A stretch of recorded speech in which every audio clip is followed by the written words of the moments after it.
Bonjour, je suis Mélissa Borval, bienvenue sur la chaîne YouTube L'Optimisme par la foi. Plus d'une femme sur deux, soit 53% en France, et plus de 6 jeunes femmes sur 10 ont déjà été victimes de harcèlement ou d'une agression sexuelle au cours de leur vie. Concernant les hommes, il s'agit de 1 sur 10. L'abus sexuel, notamment chez les enfants, représente une problématique majeure dans notre société. Libérée de ma prison intérieure, tel est le titre du livre témoignage dont nous allons parler aujourd'hui. Comment passer de ce contexte à une guérison, une restauration? Comment réussir à avancer et à faire briller sa foi? Je vous invite à découvrir l'histoire aujourd'hui de Stéphanie Nzemboyo.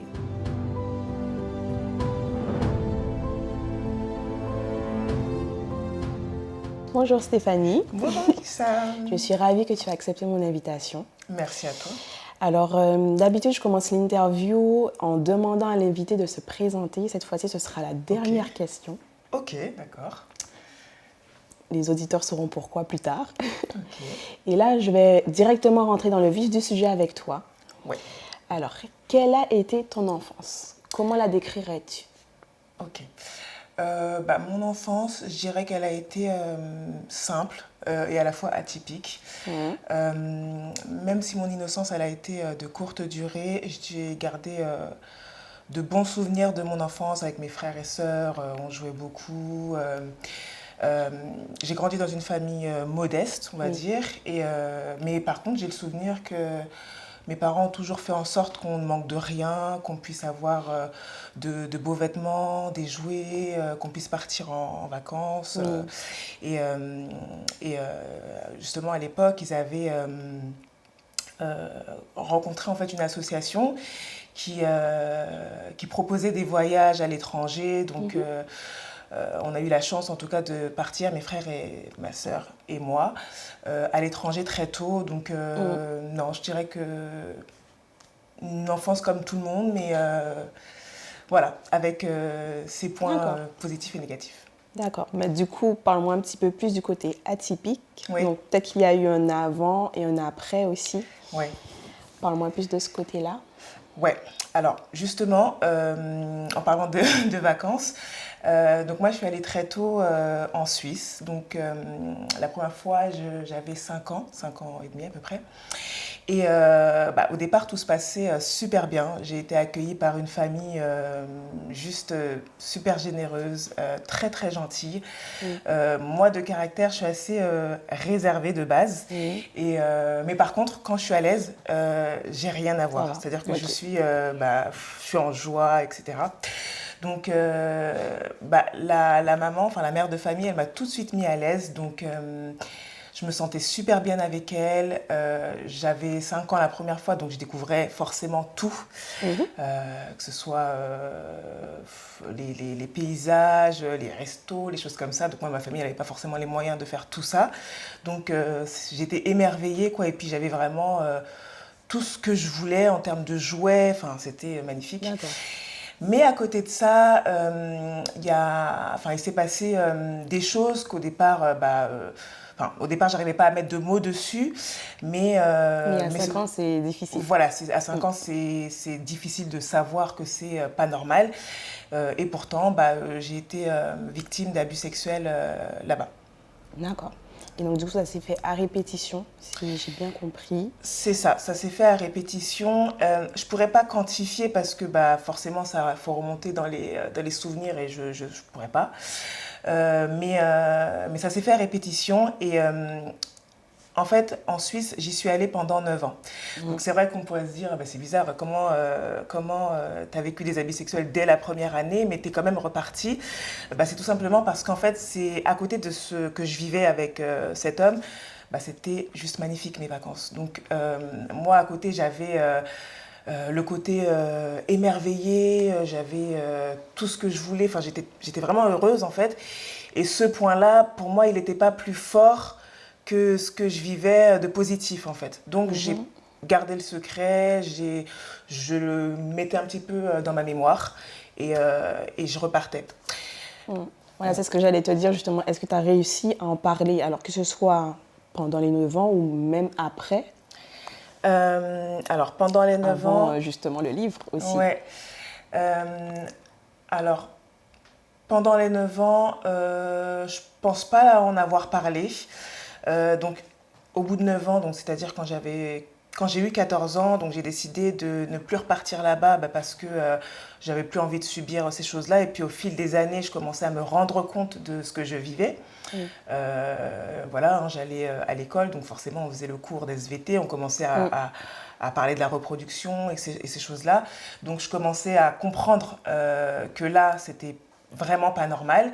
Mais comme je n'arrivais pas vraiment à le dire, j'ai préféré dire par exemple à mes parents que je ne souhaitais plus aller en Suisse, sans donner vraiment de raison. Et ce n'est qu'à mes 18 ans, donc quand j'ai atteint ma majorité, que j'ai décidé de vraiment en parler.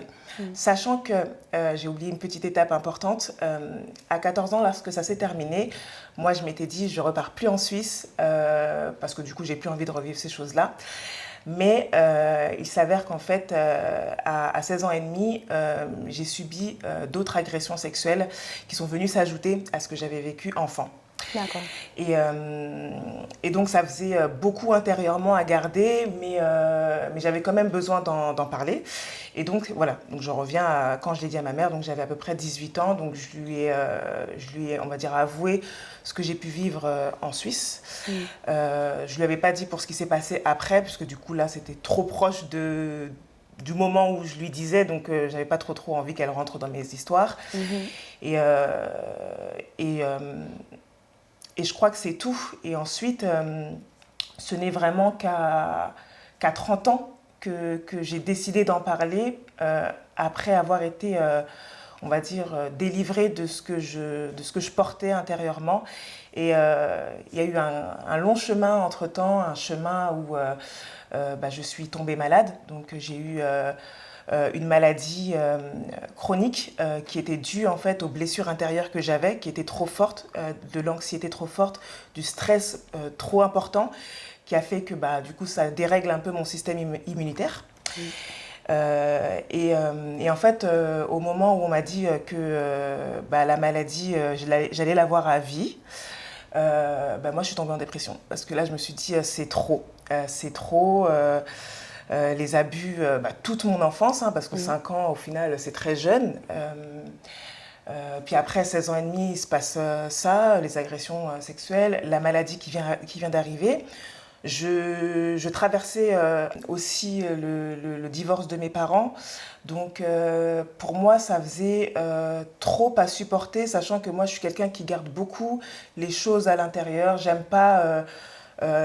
raconter mes problèmes parce que je sais que les gens ont déjà des problèmes et j'aime pas en rajouter sur leur vie, surtout pas sur celle de mes parents. Donc du coup, pour moi, je voulais éviter ça et donc je ne disais aucun de mes problèmes. Et donc je suis restée comme ça en dépression pendant 10 ans. 10 ans où je pouvais pas en parler, ou plus je gardais le secret en moi, moins c'était facile d'en parler, parce que je me disais, attends, il va falloir revenir en arrière, les gens vont pas comprendre, parce que en plus de ça, je portais un masque, donc je faisais semblant que tout allait bien, donc ils allaient pas comprendre qu'est-ce qui se passe en fait, qu'est-ce qui s'est passé pour que finalement tu réagisses comme ça maintenant, enfin, donc du coup c'était, je me suis enfermée un petit peu dans ma prison intérieure, le titre du livre. Et ce n'est qu'à 30 ans, en fait, quand j'ai fait ma rencontre, en tout cas avec Jésus-Christ, que j'ai eu la force d'en parler sans comprendre, sans y réfléchir, sans me dire qu'est-ce que les gens vont penser. Enfin, c'est venu naturellement. Tout d'un coup, toutes les barrières sont tombées. Ouais, toutes les barrières. Parce que là, tout à l'heure, tu m'as dit justement, je ne pouvais pas en parler. Ouais. Et là, c'est complètement différent. Ouais, j'ai su en parler direct. Est-ce que, bien souvent, en fait, ce qu'on en remarque, c'est surtout la victime qui se met des barrières, en fait. Elle se dit, je ne peux pas en parler à cause de... non, en fait, il faut, justement. Il faut, justement. Alors oui, je suis d'accord, il faut, et c'est vrai qu'aujourd'hui, même si j'ai été victime et que j'encourage beaucoup de personnes aussi à se libérer, ce qui est sûr, c'est qu'il faut en parler déjà pour se libérer intérieurement, parce que le poids, il est très lourd. Après, c'est vrai qu'on a beaucoup de barrières parce qu'on se rend pas compte en fait la culture des abus sexuels, en fait, où l'agresseur nous conditionne d'une manière ou d'une autre à nous taire, à nous je sais pas comment dire. On parle d'emprise en fait. Ouais, c'est ça, nous faire croire qu'en fait on est responsable, qu'on y est pour quelque chose. Et donc du coup, si on parle de lui, bah, on parlera forcément de moi, on dira mais toi, qu'est-ce que tu as fait pour que ça se passe comme ça? Tu seras aussi responsable que la personne. Or que bah non, en fait. Non. Je veux dire qu'à 5 ans, je vois pas ce que je pouvais... Et même les années d'après, en soi, on pourrait dire à 5 ans, ok, donc ça n'excuse pas aussi quand j'avais 9 ans que ça se passe comme ça, ou que quand j'ai 16 ans que ça se passe comme ça. Donc voilà. Bien souvent, c'est ce qui se passe. Hein. Ben, du coup, l'agresseur en fait peut rejeter du coup la faute sur la victime en question. C'est ça. Alors, je vais juste rappeler du coup la définition de agression sexuelle pour ceux qui nous écoutent. Donc, c'est un acte de domination, d'humiliation et de prise de pouvoir envers une personne. Agresser sexuellement, c'est imposer des gestes, des attitudes et des paroles à connotation sexuelle en utilisant l'intimidation, la menace, le chantage ou encore les différentes formes de violence telles que la violence physique et psychologique. Par rapport à ça, quelle était ta relation à l'autre? Ma relation à l'autre, comment je voyais les autres, c'est ça? Comment tu évoluais, je sais pas, au sein d'un groupe d'amis ou par rapport à tes parents ou par rapport à ton époux aussi, au sein de ton mariage? Ma relation à l'autre, elle a été complètement chamboulée. Déjà, j'étais pas moi-même, donc forcément... on ne pouvait pas vraiment savoir qui je suis, donc on se basait sur quelque chose qui n'existe pas, parce que c'était une personnalité qui n'existe pas. J'étais j'avais beaucoup de blessures intérieures, donc du coup j'avais beaucoup de manques affectifs, etc. Et j'avais vraiment besoin à chaque fois qu'on m'aime, j'avais besoin de cet amour en fait pour me dire ça va, voilà, parce que j'étais brisée en fait, tout simplement j'étais brisée. Donc pour moi c'était difficile d'aller vers de nouvelles personnes. J'avais mon cercle, on va dire, d'amis, j'avais mon cercle amoureux parce que du coup j'avais mon petit ami qui est devenu mon mari, mais bon, avec qui ça s'est terminé malheureusement pour ces histoires en partie. En fait, du fait que je n'arrivais pas à aller vers les autres, je développais des relations toxiques avec mon cercle, pour le coup. Okay. Et j'avais besoin de relations d'exclusivité. J'avais besoin que ces personnes soient comme à moi, qu'ils ne partent pas, qu'ils ne m'abandonnent pas, parce que je souffrais tellement que eux, je voulais qu'ils restent là, à côté de moi, avec moi. Mais c'est pas possible, ils ont une vie, ils ont... et moi, ça, je le vivais mal. Donc, dès qu'une personne s'éloignait ou, je sais pas, brisait la relation, mais je le vivais... dans ma dépression, ça s'ajoutait et c'était horrible, quoi. Voilà. D'accord, donc, ouais. Et donc, du coup, tu parlais de ton mariage tout à l'heure. Ouais. Est-ce que tu dirais qu'il faudrait forcément guérir de ses blessures intérieures avant de rentrer dans le mariage ou alors on peut le faire en même temps, au cours du mariage? Est-ce que c'est possible aussi? Alors, pour moi, il y a blessure et blessure.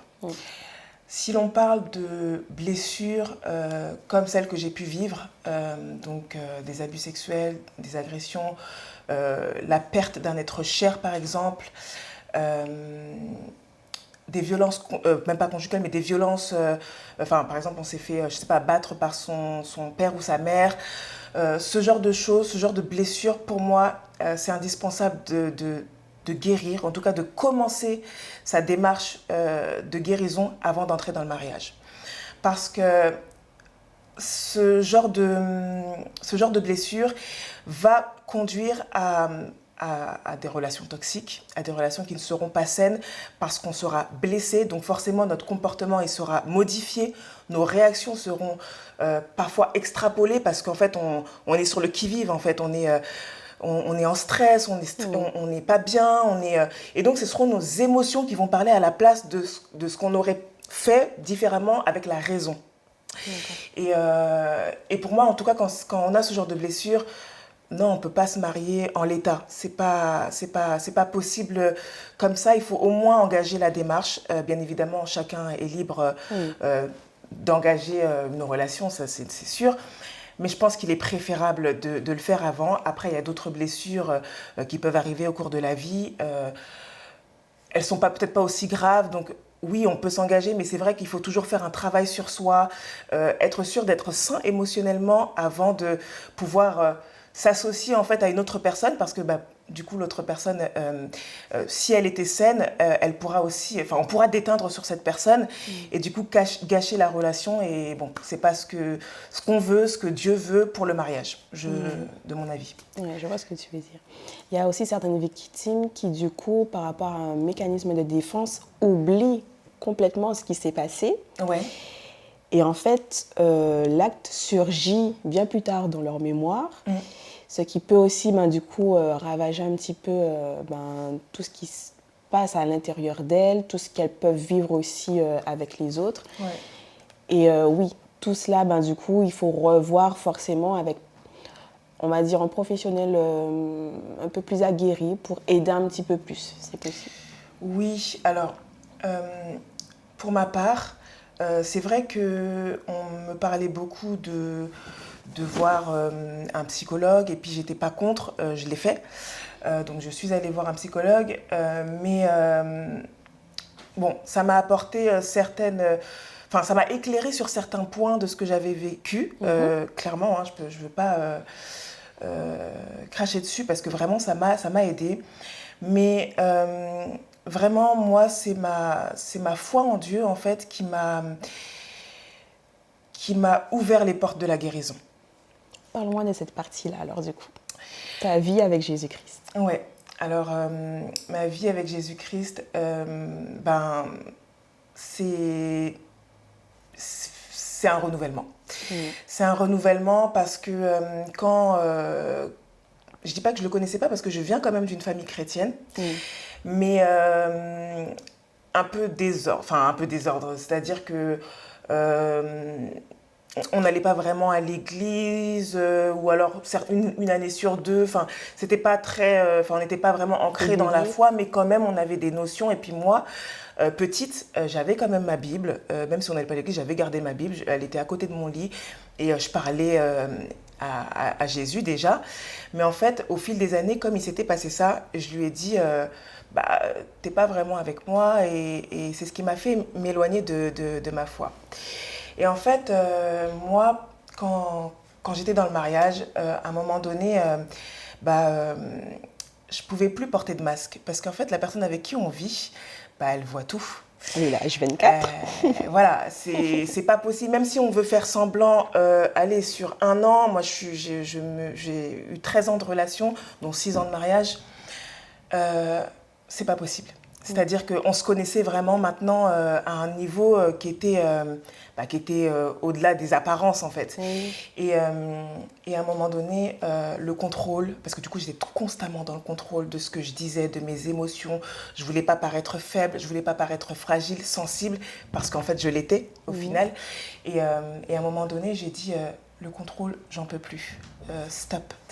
Et je vais raconter un petit peu comment j'ai pu le rencontrer. Je vais bien, en fait, ça n'allait plus trop dans notre mariage, mais j'avais foi qu'il pouvait se reconstruire. Donc, cette fois-ci, je me suis dit, on va faire une réunion familiale où je vais pouvoir parler de mes problèmes. En fait, je vais pouvoir dire tirer la sonnette d'alarme un peu, en fait, et dire que ça va plus. Donc, on a fait ça. Donc, on a réuni quelques proches importants pour nous, en tout cas. Et ce jour-là, en fait, donc moi j'exposais un petit peu mon ressenti, je disais que j'étais mal par rapport à des choses que j'ai vécues dans l'enfance, etc. Mais les gens ne comprenaient pas. En fait, les gens se sont dit, mais en gros, qu'est-ce qu'elle raconte? T'es une femme, tu dois être forte, tu dois supporter telle chose, ton mari, nanana. Enfin, c'était vraiment plus... j'ai été plus accablée que ce dont j'avais besoin, qui était d'être épaulée et être encouragée. Et là, en fait, pendant que eux tous ils étaient en train de parler, du coup, de comment je devais être en tant que femme dans mon mariage, j'étais en train de me dire, mais en fait, la personne en train de me comprendre, en fait, là, c'est pas ça que je suis en train de dire, c'est que là, je n'en peux plus. C'est-à-dire que là, j'y arrive plus physiquement, émotionnellement, je tiendrai pas.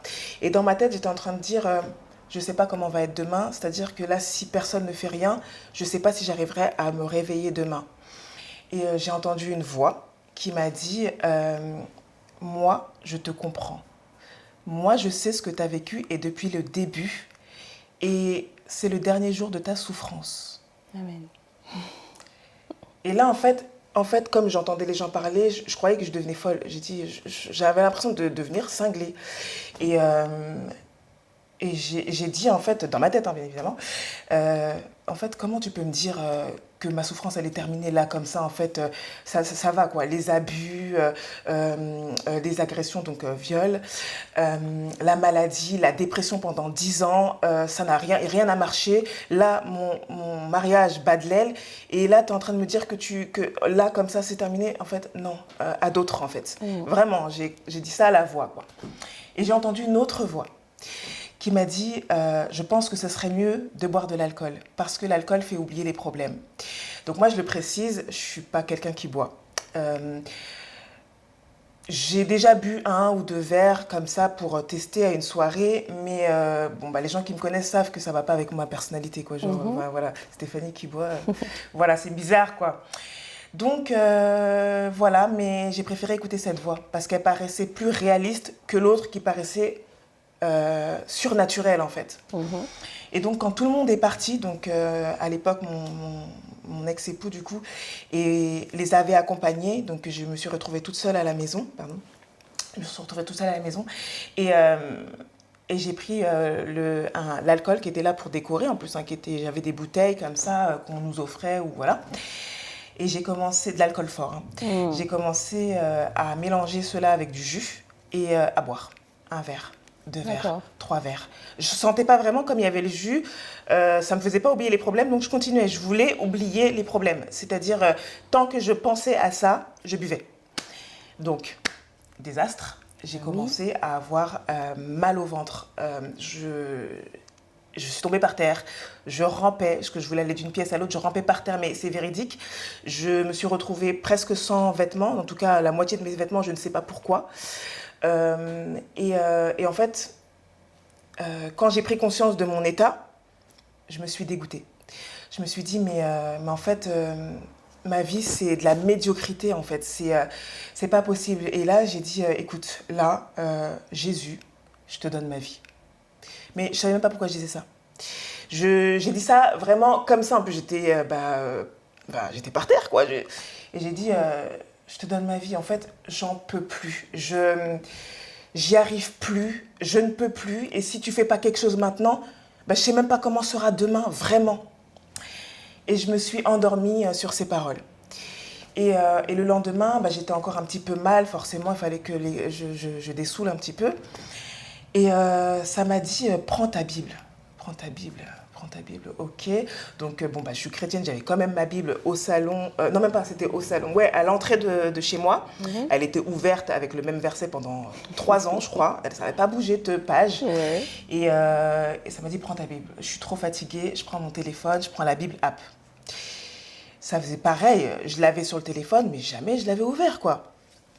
Et là, je tombe sur le verset, c'est Matthieu 11, 28. Venez, vous qui êtes fatigués, vous qui portez des charges lourdes, moi, je vous donnerai du repos. Et en fait, ça. J'ai lu, je me suis dit, mais qui a entendu? Enfin, c'est comme si, mais qui m'a entendu, quoi? Et là, j'ai dit, mais c'est toi, Jésus, en fait. Parce que, venez, vous qui êtes fatigués, je lui disais, moi, j'en peux plus. Je suis tellement fatiguée de ce que j'ai vécu. Vous qui portez des charges lourdes, mais en fait, tu sais ce que j'ai vécu. Tu sais, en fait, du coup, que j'ai vécu des abus. Tu sais que je suis malade. Tu sais que physiquement, je tiens plus. Et tu me donnes du repos. Mais je pouvais qu'accepter, en fait. Et là, en fait, je suis tombée à genoux. Et mes larmes, elles ont commencé à couler, à pleurer. Et j'ai commencé à me repentir, à lui dire pardon pour les mauvaises paroles que j'avais dites. Parce que aussi, je lui en voulais de tout ce que j'avais vécu. Je pensais que c'était... qu'il n'était pas là, en fait, pour moi. Même si je ne pensais pas que c'était de sa faute. Je pensais qu'il n'était pas là pour moi. Et là, je me suis dit, mais il m'a entendu, il est là. Et ce qu'il m'a dit hier, c'était sa voix. Et en fait, là, j'ai compris quelque chose. C'était que j'avais entendu sa voix, mais j'avais entendu une autre voix. Et en fait, je comprenais que c'était une dernière tentative de, je vais l'appeler l'ennemi, pour me garder. C'est-à-dire pour me faire croire qu'il pouvait me donner une solution. Mais j'ai testé sa solution. Là, je l'ai testé. Et j'ai vu que c'était éphémère, que ça n'avait même pas marché. Et que même si ça avait marché, allez, 1 heure, j'avais oublié mes problèmes 1 heure. C'est revenu le matin. C'est-à-dire que non, mes problèmes, ils étaient toujours là. Et là, quand il m'a dit, je te donnerai du repos, je vais me saisir de ce repos, je vais me saisir. Et en fait, j'ai ressenti une paix. En fait, je pleurais de joie. C'était pas je pleurais... tout mon fardeau est parti d'un coup. Et c'est pas... je suis pas en train de dire de belles paroles. C'est vraiment ce qui s'est passé. C'était surnaturel. Et le lendemain, limite, mon ex-époux, du coup, est venu. Et je lui ai parlé de ce que j'avais vécu. Je lui ai dit, Dieu m'a lavé de mes péchés. Je te demande pardon. Je me suis mis à genoux. Je lui ai dit, je te demande pardon pour tout ce que je t'ai fait. Je t'ai fait du mal, j'étais blessée, j'ai vécu ci, ça. Bon, là, je lui ai bien expliqué. Je me suis assise et je lui ai tout repris l'histoire. Et je suis allée voir toutes les personnes que j'avais offensées de par mes blessures. Et c'est comme ça que j'ai eu le courage et une force d'en parler ouvertement. Après ma rencontre avec Jésus, je me suis fait baptiser d'eau très peu de temps après. Et c'est comme ça aussi que j'ai eu, je sais pas, pareil, un courage de témoigner devant plus de, il y avait je pense 1000 personnes ce jour-là. Je sais pas comment j'ai fait. Si c'était pas le Saint-Esprit qui parlait, je sais pas.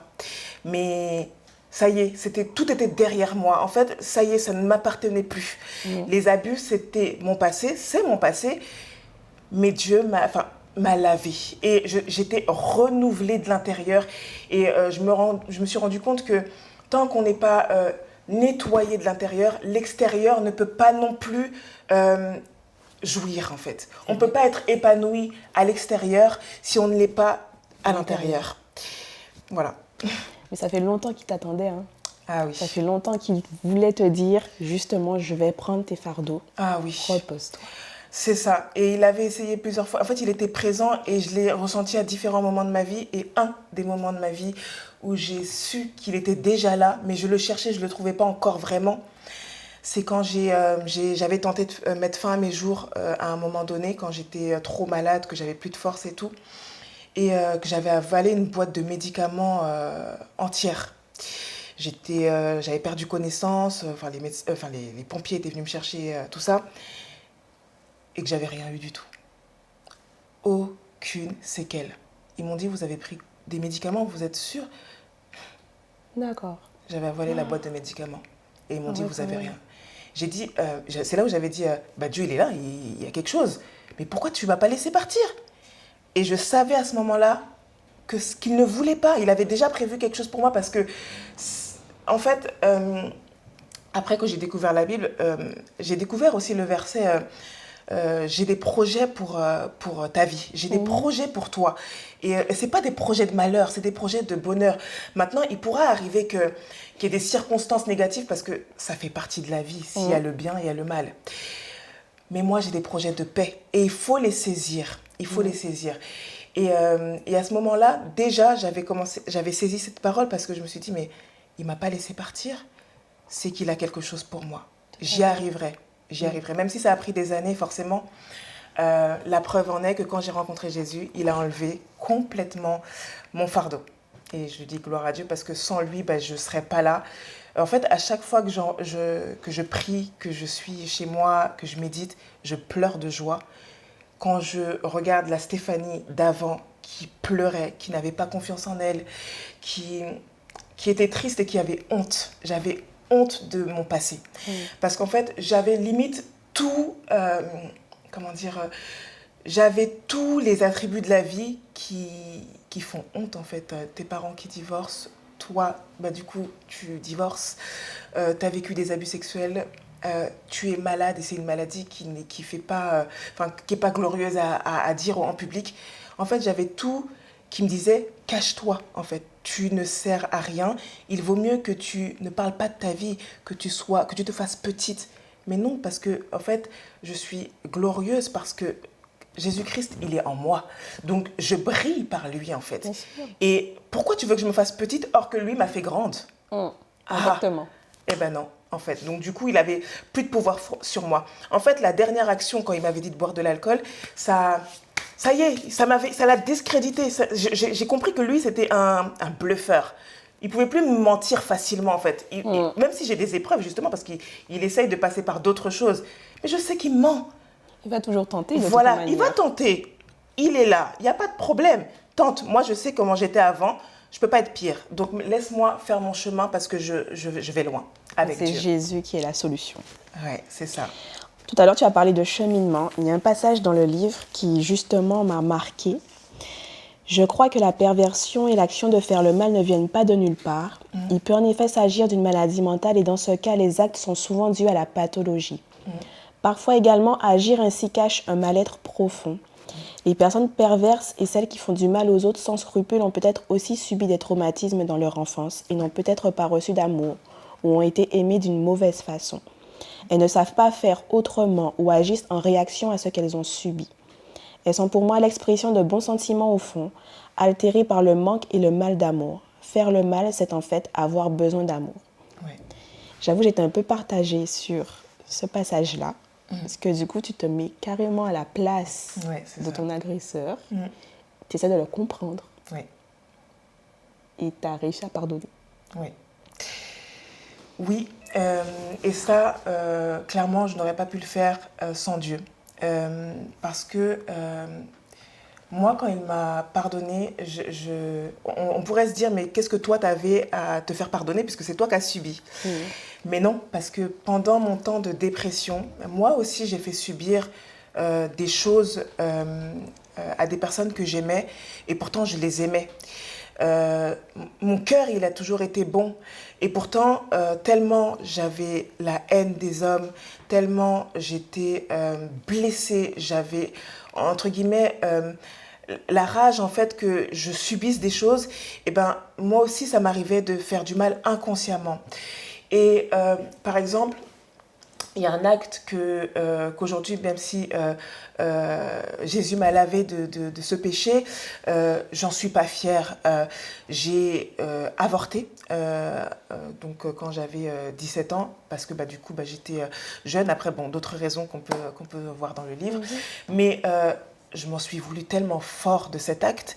Et quand Dieu m'a dit « Je te pardonne de cet acte », je me suis dit, mais comment moi, on peut me pardonner d'un acte aussi grave? Parce que je ne peux pas dire que l'avortement, pour moi, c'est moins grave que faire des abus. Voilà. C'est pas au même niveau, j'en sais rien. Mais en tout cas, moi, je le vivais très mal aussi, d'avoir fait ça et d'autres choses. Et quand Dieu m'a dit, moi, je te pardonne de ça, alors il faut que tu pardonnes aux autres aussi, parce que c'est aussi un verset de la Bible, pardonne tes fautes aux autres, comme moi, je te pardonne à toi.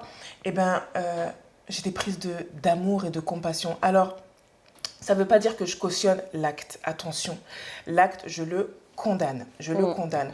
En revanche, je crois que certaines personnes, comme je le dis, certaines personnes peut-être sont malades et d'autres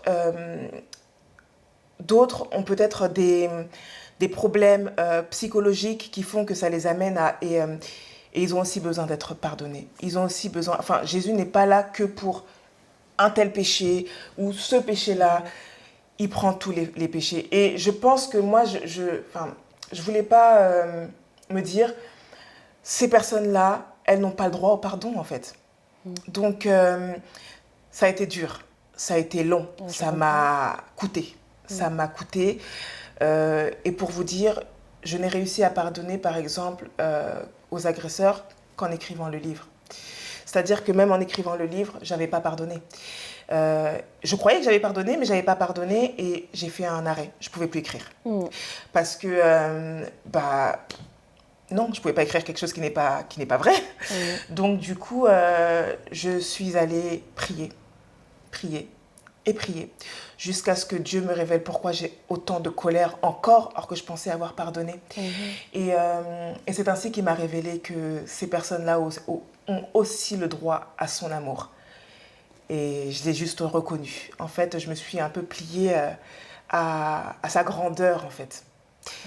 Voilà. Qui es-tu, Stéphanie?